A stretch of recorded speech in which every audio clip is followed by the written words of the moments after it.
Pessoal, já quero começar o ano falando de um tema polêmico, a tal da submissão dentro do casamento.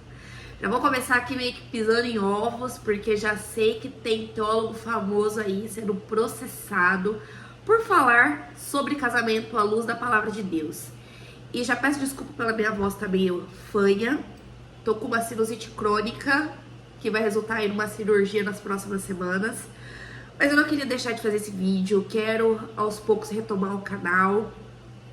E esse tema, eu sei que é um tema sensível, eu sei que ao longo do vídeo você vai sentir vontade de digitar um monte de coisa, falar mal de mim, não tem problema, pode digitar, pode falar aquilo que você achar que deve ser compartilhado, que eu vou ler e a gente vai conversar. Não vou conseguir esgotar tudo em um vídeo só, obviamente, mas eu quero que até você deixe aqui no seu comentário aquilo que eu não abordei de forma mais aprofundada, para que a gente talvez possa fazer o segundo, terceiro, quarto, 10º vídeo, não tem problema se precisar falar sobre isso muitas vezes, porque eu sei que é amplo e cada vez que se fala, abre-se novas janelas sobre essa questão. Então, partindo disso,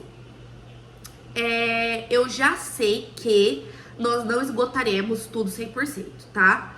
Mas nós vamos começar a pincelar sobre essa temática aqui no canal, porque eu sei que é crucial na vida de alguém que é casado e crê em Deus, certo? Então vamos lá.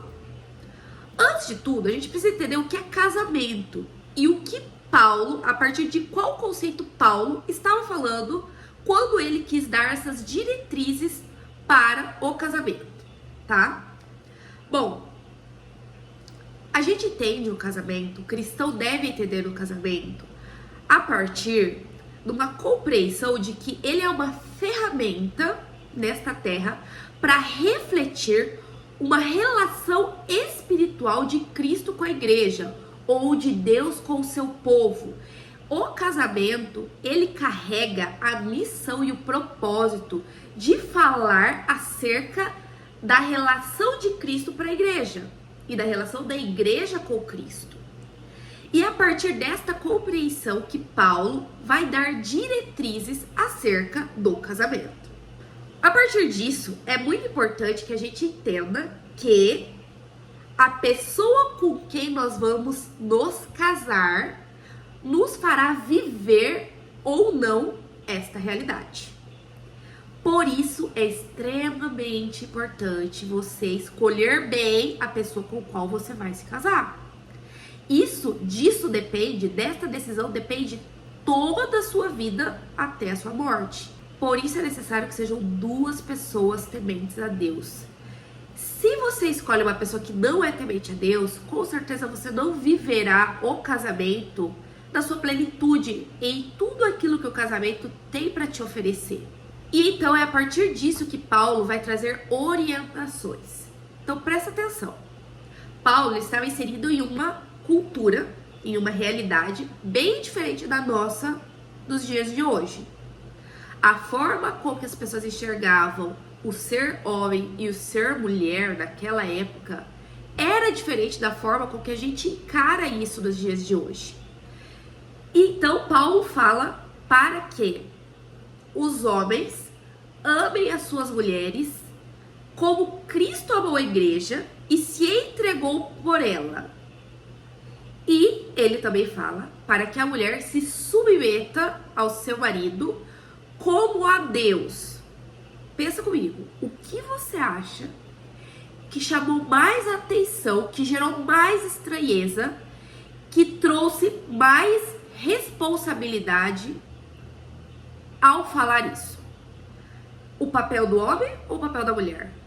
Em uma sociedade em que a mulher era considerada inferior, servia somente para procriar, muitas vezes não era nem considerada cidadã, mulheres eram tratadas como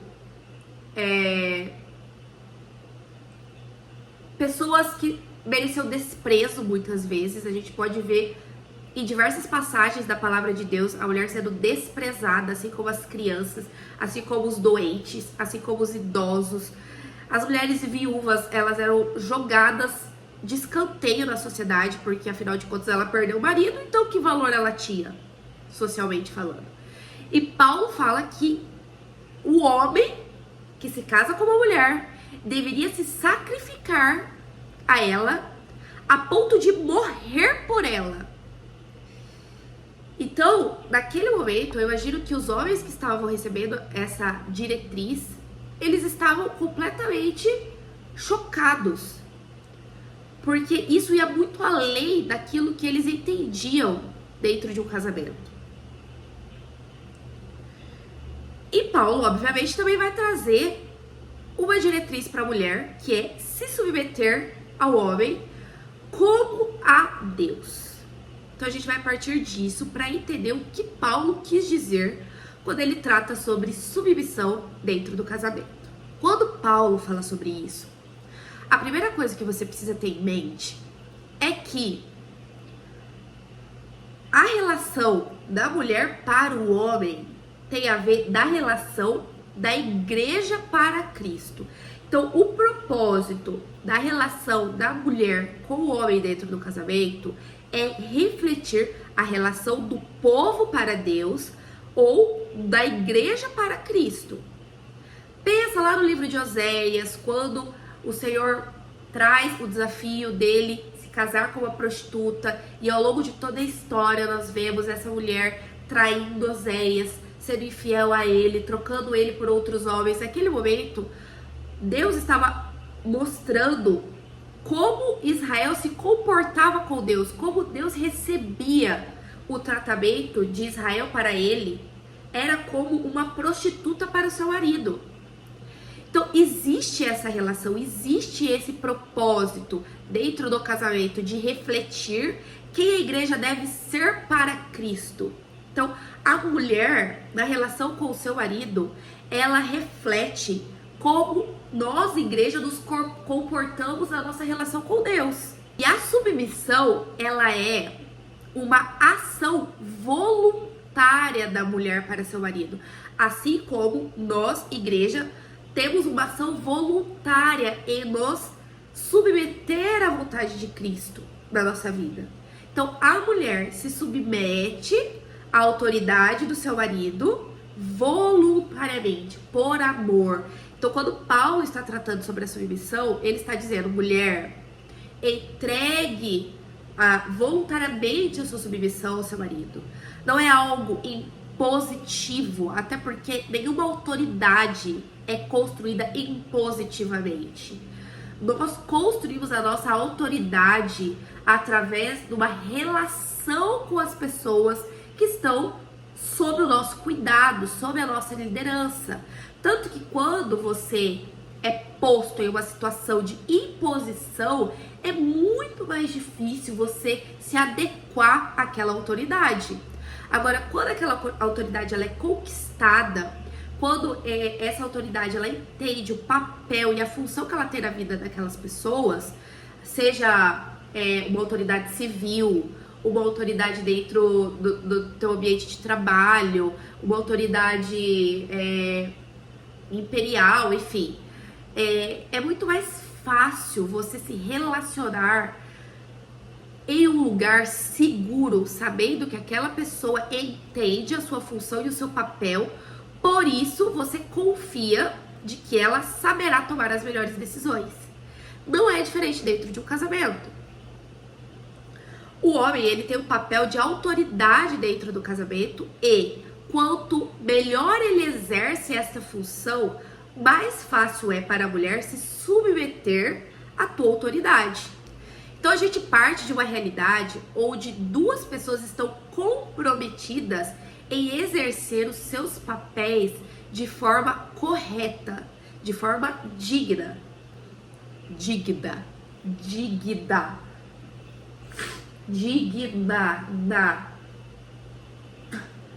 Meu Deus. Tá, então tudo lindo até aqui, né? O homem busca refletir Cristo, a mulher busca refletir a igreja, e assim o casamento caminha a fim de refletir o relacionamento de Deus com o seu povo. Mas nós sabemos que a realidade muitas vezes é bem diferente do ideal. Mas e se o meu marido não está comprometido em ser Cristo na nossa relação? E se eu me deparo com situações que fogem da vontade de Deus dentro do meu casamento. Como se dá a submissão na prática? Eu devo ser submissa em toda e qualquer situação? Ou existem situações que eu posso ser insubmissa? Nós sabemos que, muitas vezes, nós não cumpriremos bem o nosso papel, assim como o nosso marido muitas vezes também não cumprirá bem o seu papel dentro de um casamento. Mas quando a gente trata sobre isso, a gente não pode nos esquecermos do princípio que sustenta o casamento, que se chama aliança. Quando nós nos aliançamos com alguém, nós nos aliançamos com esta pessoa perante Deus. Então é um compromisso que está para além da minha relação com meu marido, que é o meu compromisso com o Senhor, quando eu caso com alguém. Por isso, nós casamos diante de testemunhas, diante de Deus, diante de um juiz, porque há um compromisso para além da minha relação com aquela pessoa. E mesmo que esta relação não saia como previsto ou como esperado, cabe a mim manter esta aliança, cabe a mim manter a minha parte da aliança. E eu sei que é muito difícil a gente entender isso, porque nós vivemos em uma era que está acostumada e habituada a quebrar alianças. A nossa palavra, ela não tem mais o mesmo peso e o mesmo valor que em outras épocas e outras eras da sociedade. O que eu falo hoje, muitas vezes, não vai refletir absolutamente nada amanhã. Por mais que muitas vezes a gente firme acordos, preencha documentos, faça o escambau. Se a gente decidir simplesmente descumprir, tanto fez, tanto faz. Então, não me estranha que a gente não consiga compreender a profundidade e a dimensão do que é uma aliança dentro de uma união matrimonial. E quando a gente fala da outra parte não estar cumprindo esta aliança da forma que a gente espera, a gente precisa hierarquizar as coisas.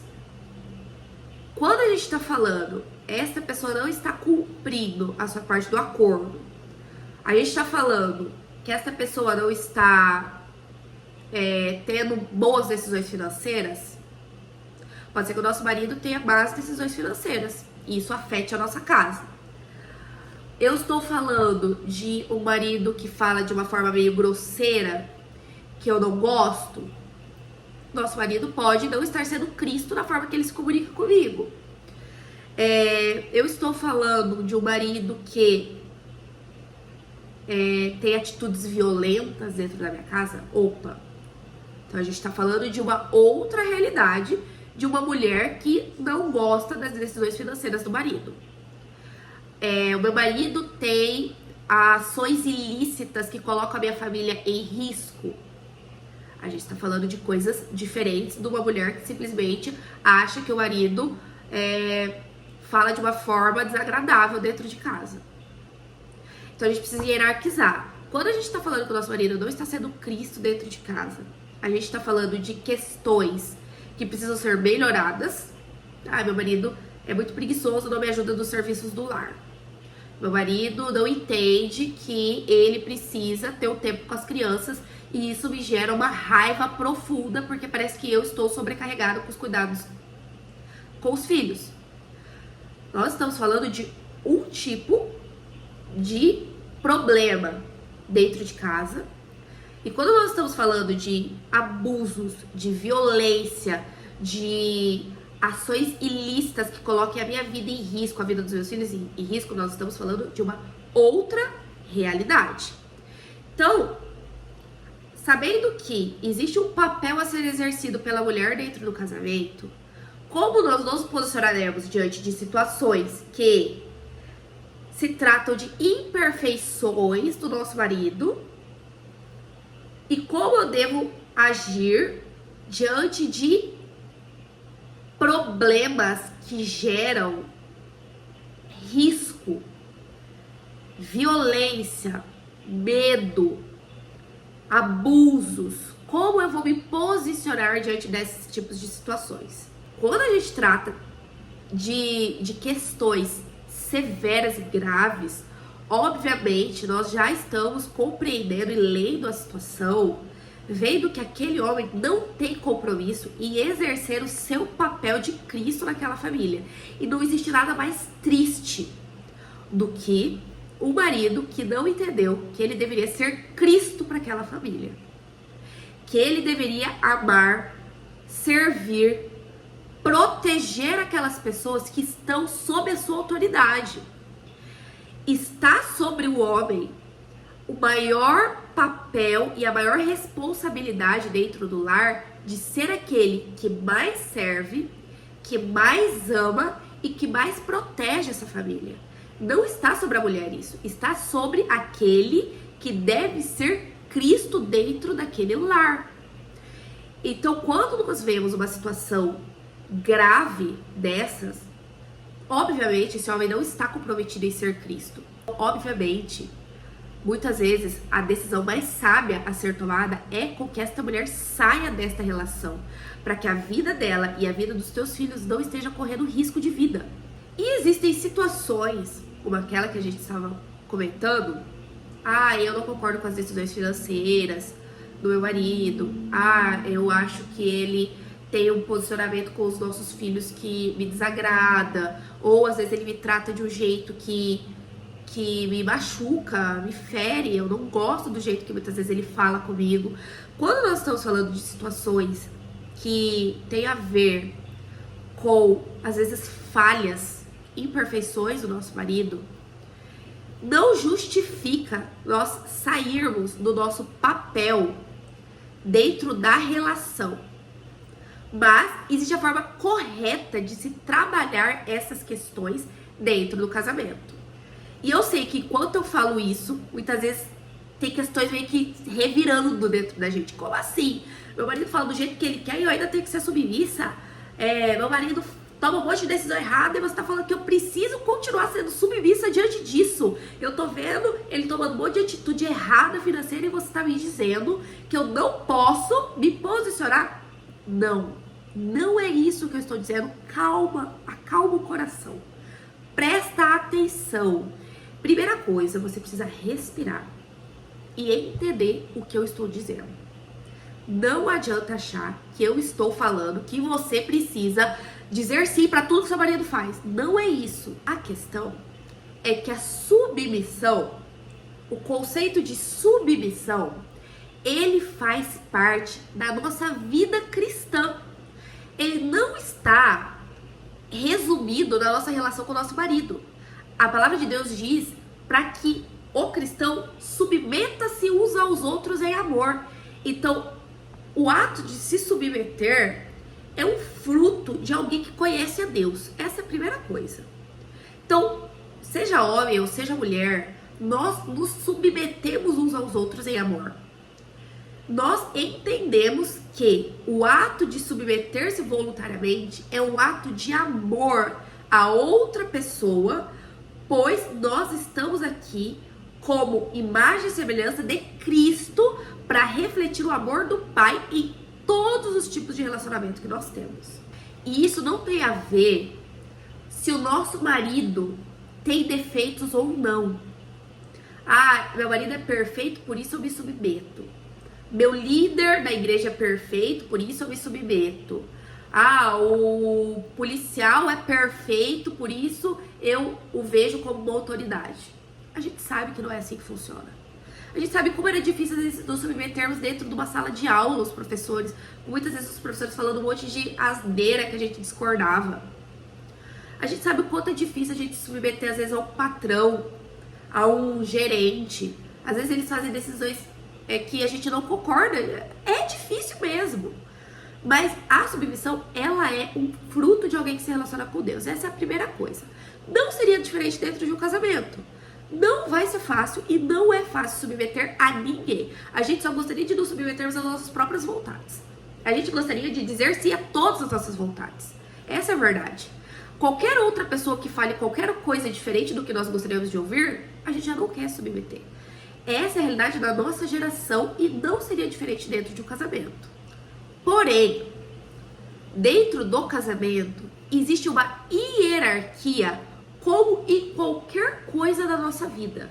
Gente, se existe uma hierarquia dentro da Trindade, no qual o espírito está sujeito ao filho e o filho está sujeito ao pai, quem dirá dentro do casamento, que são duas pessoas pecadoras, cheias de ego, que querem fazer a sua vontade ser projetada a qualquer custo e fazer com que o outro engula a sua vontade? Como a gente não vai entender que é necessário que haja uma hierarquia para que a coisa funcione? Se dentro de uma empresa já é difícil funcionar sem uma hierarquia, se dentro de uma escola, dentro de um governo já é impossível funcionar sem uma hierarquia, dentro de um casamento não seria diferente. E isso não tem a ver com capacidade. Ah, mas Deus colocou o homem como cabeça do casamento porque ele é mais capaz que a mulher. Olha só, quando Deus cria o homem, ele cria a mulher em segundo lugar e fala que ela é uma ajudadora. Ah, ela é uma auxiliadora, segundo plano. Segundo lugar, a palavra que Deus usa para se referir à mulher, quando ele cria a mulher, é Ezer. E é a mesma palavra que ele se refere a ele mesmo na relação dele com o povo de Israel quando ia para a batalha. Ele dizia, o Senhor diz, que ele é o Ezer do povo de Israel, aquele que sustenta, aquele que é a força, é aquele que está batalhando junto para vencer as batalhas. Então, Deus jamais usaria uma palavra que o inferiorize em relação ao povo de Israel. Ezer não tem a ver com a mulher ser inferior, mas tem a ver com a mulher ter um papel dentro da relação de Ezer, de suporte, de força, de aquela que muitas vezes vai empurrar o homem à frente da batalha e sustentá-lo para que ele vença as batalhas do nosso lar. Então, para a gente entender que não tem a ver com inferioridade, mas tem a ver com complementariedade, onde cada um exerce um papel para que a coisa funcione. Gente, vamos ser sinceros, vocês acham mais fácil ser Cristo na relação ou ser a igreja na relação? Eu, particularmente, acho muito mais confortável ser igreja. Eu acho que amar sacrificialmente é muito mais difícil do que respeitar. Está sobre nós a responsabilidade de respeitar o nosso marido, de me submeter a ele. Está sobre ele a responsabilidade de amar, servir, se sacrificar a ponto de morrer pela família. Então, eu acho extremamente mais desconfortável a posição do Conrado do que a minha. Mas aí eu sei que tá na sua cabeça assim, beleza, você já falou tudo isso, já teologizou bastante, mas como se dá então a submissão na prática? Minha querida, meu querido, a gente ama o livro de regras, né? Abrir ali e falar assim, ah, eu devo fazer isso, eu não devo fazer isso. Ah, o Senhor quer isso, o Senhor não quer isso. A gente quer, na verdade, que Deus jogue lá do céu um livro assim, ó. Pronto, minha filha. Abre aí e segue essas regras que aí você vai ser submissa. Mas a verdade é que a Bíblia não traz o passo a passo de como ser submissa. Por quê? Porque a realidade de cada pessoa é uma. A cultura de cada pessoa é uma. A forma com que o seu marido vê a vida, a forma com que você vê a vida é completamente diferente de qualquer outro casal. Então nós estamos falando de um lugar que traz as suas particularidades, que cada um tem a sua identidade. Então é muito difícil a gente impor algo externo de como um ou outro deve ser. Vou dar alguns exemplos. Existe mulher que não gosta de cozinhar e homem que ama cozinhar. Eu vou falar que está sobre a mulher a responsabilidade de cozinhar dentro de casa. Existem mulheres que trabalham fora, existem mulheres que não trabalham. Eu vou falar que está sobre a mulher a responsabilidade de sempre deixar a casa lustrada, maravilhosa, organizada. Eu não sei qual é a sua realidade. Existem premissas que me fazem crer em questões que são primordiais dentro de um lar. Os dois devem servir ao lar, os dois devem cuidar do lar. Muitas vezes a mulher estará mais presente nos primeiros anos do filho, porque ela amamenta, porque ela tá muitas vezes grávida e precisa se retirar do trabalho. Então são premissas. Agora, não existe um livro de regra de como você deve fazer para se submeter ao seu marido, porque a submissão é algo do coração. Eu posso ser super calada dentro de casa e não ser submissa, porque o meu coração não está submetido à autoridade do meu marido. Ou eu posso ser uma mulher que questiona, muitas vezes que fala, que gosta de trazer o seu ponto de vista, que traz suas opiniões, mas no fim das contas eu sou submissa ao meu marido. Eu entendo que ele é uma autoridade dentro de casa. Eu entendo que está sobre ele a responsabilidade de prestar contas a Deus do que acontece dentro do nosso lar e não a mim. Quando eu morrer e me encontrar com Deus, não é a mim que Deus vai cobrar a saúde espiritual do meu lar, é do meu marido. Então está sobre ele o maior peso e a maior responsabilidade. Por isso eu reconheço a autoridade dele. E quer saber? Eu descanso da minha função de esposa. Eu posso viver a minha vida sem essa cobrança de muitas vezes ser mais do que aquilo que o Senhor me confiou para ser. Então hoje eu entendo que a submissão é um lugar que eu adentro a esse lugar de forma voluntária. Eu entendo que é um lugar de proteção para mim, porque nada melhor do que ter alguém que te protege, uma autoridade na sua vida que tá ali tomando a flechada em primeiro lugar, para que você possa estar mais tranquila.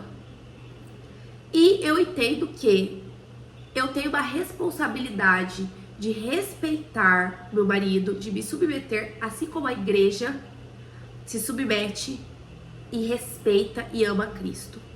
Então, fala pra mim, fala a verdade. O que você achou desse vídeo? Comenta aqui embaixo se você tá se corroendo com alguma coisa que eu falei, porque eu quero ler e eu quero que esse assunto se expanda. Então, eu quero que este assunto se expanda. Tá difícil, gente, mas eu vou vencer.